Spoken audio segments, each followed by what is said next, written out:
What is good, people? Satsuki the Savage here to talk about My Unrequited Love, or This Love That Won't Reach, chapter 34. This video is for all 5 of the people that are going to watch it, because there's not a lot of people who read the series, so there damn sure ain't going to be a lot of people who will watch this video, but I digress. Now, what we got in this chapter was pretty much the confrontation of Reiichi and Kaoru.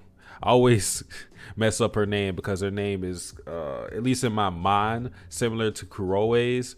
But yeah, they got their confrontation, and basically what we find out in this chapter, just to recap it very quickly, is Reiichi, he's having some issues with Kaoru just because he does not love her in the same way that she loves him. Now, some people may think that he doesn't love her at all, which I think is not true. But again, the way that Kaoru loves Reiichi is in a very passionate, romantic way. I think Reiichi made the mistake of marrying a girl he doesn't see in a romantic and passionate way. Instead, he married a friend.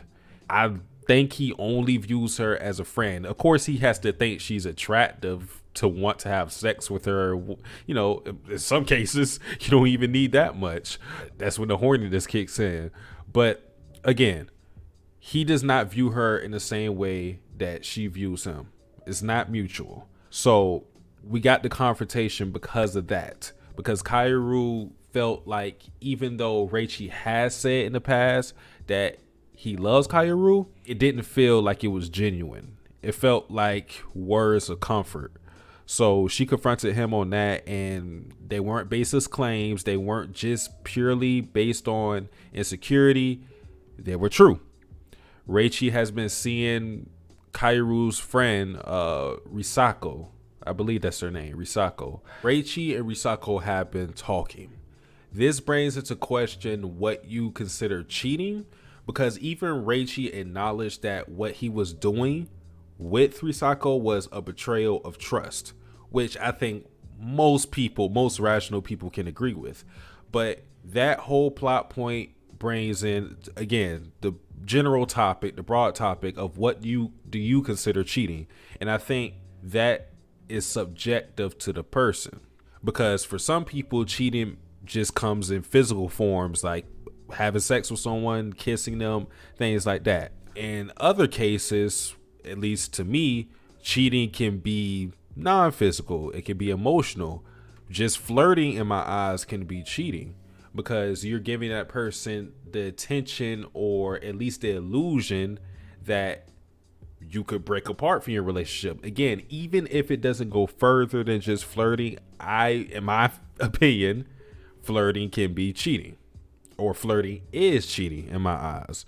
So what Reiichi did, for me, he was entertaining the possibility of him getting with Risako, because again, even though he did not do anything, it brings into question of, would he do something if Risako pushed it? It seems like Risako isn't the person that is really pursuing this relationship. She's letting it happen, of course, which that we got to talk about that later. But would Reiichi physically cheat on Kaoru if Risako was more aggressive in her approach in this relationship that they're having? If you have to ask that question, something's wrong. However, even though we got that revelation, it seems that Reiichi has owned up to his mistake. He has made it clear that he does not want a divorce, and that he is regretful for his actions. But the fact that it came off the heels of Kaoru pressing this issue, you have to wonder, is his apology genuine? And I can't say whether or not it is. I feel like it. My gut feeling tells me that he is sorry for what he did. Reiichi does not seem like a bad guy to me, but he made a terrible decision. So now it's kind of in Kaoru's ballpark on whether she wants to continue this relationship with him or not. But let's focus on Reiichi for a little bit, because I'm glad. I am so glad that TMNR decided to make Reiichi sort of sympathetic. All right. Sympathetic doesn't mean you're a good person. It just means that you can understand. I can understand Reiichi's feelings. I don't understand the cheating part, because that's not something I would do. I'm not a saint by any means, but that's just me. That's not me. But you get it. It's a human thing to, at the very least, look at other people, even if you're in a relationship. When I say look, I literally just mean look. Like the thought can cross your mind of, oh, this girl looks attractive or whatever. You know what I'm saying? So in some way you can understand Reiichi having these feelings for Risako, even though he's married. I'm just glad that he wasn't 100% of a monster, okay? Because what I did not want was, I didn't want Kaoru's decision to stay in this marriage or leave the marriage to be an easy one. I wanted it to be a decision that caused her turmoil. It's not tough when your partner is a cheating scumbag. At that point, the decision is clear. Leave them, divorce immediately. But again, does Kaoru consider this cheating? Or is it egregious enough for her to want a divorce? Now, on the side of Kaoru, again, she has to make a decision on what she's going to do. Obviously, this is a Yuri series, so we all expect the final pairing to be Kaoru and Uta, but it makes whatever she does tough. She's been married to this guy for a while, and she loves Reiichi. Reiichi doesn't love her the same way she loves him, but she actually loves Reiichi. This is something that I feel like Kaoru would probably forgive, or she would be willing to forgive. But due to recent events, she's just been down a lot. She hasn't been the brightest she's ever been in these recent chapters. So, you know, finding this business out with Reiichi and someone that she considers a friend, Risako, is damaging. So I don't know what she's going to end up doing. That's why she ended up talking to Risako at the end of the chapter. But the decision in front of her is a difficult one. A difficult one. And I'm glad that TMR, again, made it to where whatever decision she makes, I think you can understand it from a viewer's perspective. Now, when it comes to Risako, she is a complete snake.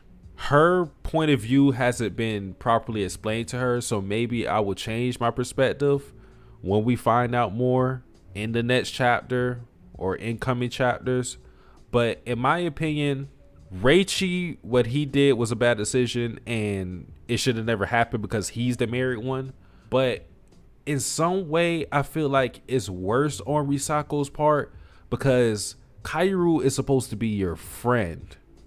Again, Reiichi is the husband, so it's still bad. But Risako has been friends longer with Kaoru than Kaoru has been dating Reiichi. That's supposed to be your girl. And you do this, and I'm pretty sure she lied about it too. So Risako has been a complete mystery. She's been an enigma in this manga for a while. Like we can't really understand what her game is yet. Some people speculate that maybe she is in love with Kaoru, which I will not toss out that possibility for two reasons. One, for the simple fact that we don't know anything about Risako that much, like her personally, and the fact that this is a Yuri series, and it's just like the trend with Yuri series is that most of all the characters are lesbian. With the main characters, pretty much everybody's gay. It seems Kuroe and Miyabi, I think that's her name. I think that's the ship. The black haired girl who's pretty tall, they're an item, kind of. Of course, Uta. We're trying to get Kaoru to swing that way. There was the other girl, I forgot her name completely. For lack of the better terms, I didn't want to use this word, but for lack of better terms, the hoe, the slut, the floozy girl. She had a thing with her teacher. So yeah, there's a lot of lesbian characters. So that's just like a trend that happens in Yuri series. A lot of the characters are gay. That's a possibility that maybe she has feelings to Kaoru, and what she's been doing has been a roundabout way of her maybe trying to get revenge, or I don't know. I don't know how that whole thing would play out. But she's a snake in my eyes. She's a snake. Even if she likes Kaoru, I don't really think she could say anything that will make me go, oh, yeah, I totally understand. Like, no. Again, that was supposed to be your girl. You've known her longer than she has been dating Reiichi. It's a scumbag move. Big scumbag move. And what makes it worse is that I feel like, just based on Risako's demeanor, she doesn't even really care about Reiichi. It's one thing with Reiichi, because Reiichi actually, it's bad because he's married, but he feels something for Risako. You can say that he shouldn't feel that way, but you really can't help how you feel. Reiichi loves Risako, at least from what I'm seeing. But I don't feel like that feeling is mutual at all when it comes to Risako's part, because I don't feel like Risako cares about Reiichi like that. So for you to jeopardize the relationship of a person that you call a friend for someone that you don't even care about, it'd be different if she loved him too. I still would think she's a snake, but at least it's somewhat understandable. But Risako, it just seems like she's just being an asshole just to be an asshole. So that's how I feel about those three characters in this chapter. But that's pretty much all we got. I would say that the progression in this chapter was good. I like where we went at. This series is monthly, so the progression should be well paced. When you're monthly, you have to get somewhere in that amount of time, because bruh, if I'm waiting a month and we ain't moving nowhere, I'm gonna feel like, bro, why am I reading this? I'm gonna just let this stack for like a year or whatever. But I think we moved to a good place, because now we're talking to Risako. I expect that conversation to last maybe 2 chapters. Maybe we'll get a flashback of them fully fleshing out why Risako is doing what she's doing, because she has some explaining. All right, those are my feelings for the chapter. Overall, I thought it was a damn good chapter.